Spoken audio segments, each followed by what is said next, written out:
les vases de terre de Christ.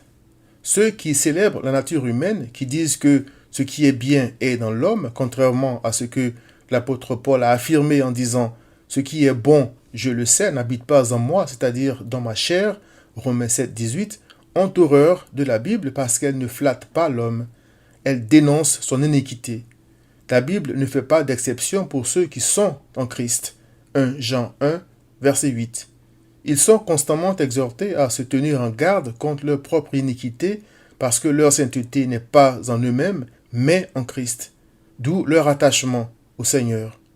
Néanmoins, l'Éternel se sert d'eux pour se glorifier en utilisant ces êtres faibles pour propager un message indestructible, un message qui contient la vie éternelle.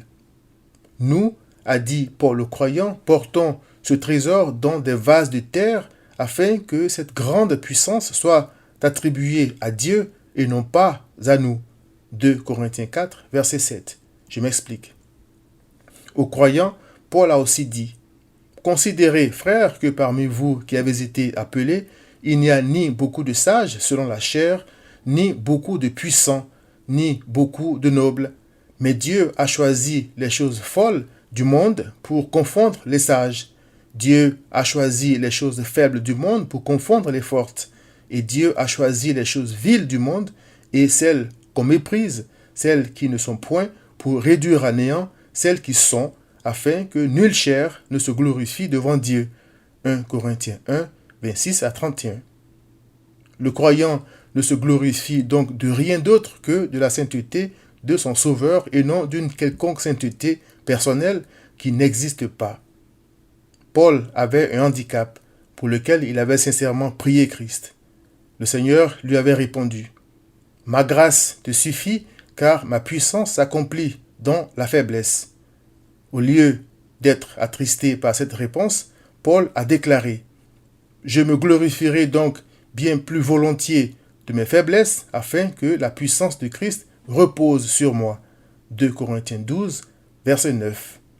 C'est pour cette raison que les croyants n'ont pas honte de reconnaître leurs infirmités, leurs faiblesses et leurs péchés, car Christ les guérit lorsqu'ils les avouent et cherchent en lui la grâce de les surmonter. Il est écrit « Venez et plaidons, dit l'Éternel. Si vos péchés sont comme le cramoisi, ils deviendront blancs comme la neige.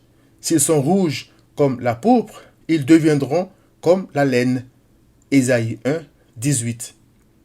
Celui qui cache ses transgressions, disent les Écritures, ne prospère point, mais celui qui les avoue et les délaisse obtient miséricorde. Proverbe 28, verset 13.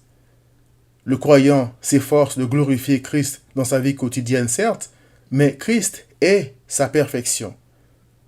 Quand Christ reviendra, le croyant sera comme lui, pur et sans péché. Il est écrit « Nous serons semblables à lui, c'est-à-dire à Christ. » 1 Jean 3, verset 2. Tandis que le monde cherche à faire de ses péchés une qualité, le croyant est attristé par ses offenses et soupire après le retour de Christ pour être enfin débarrassé de toute infirmité. Grâce à Christ, je serai un jour sans péché et n'aurai plus honte.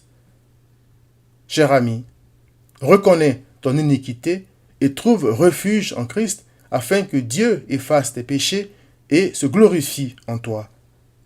Viens à Christ.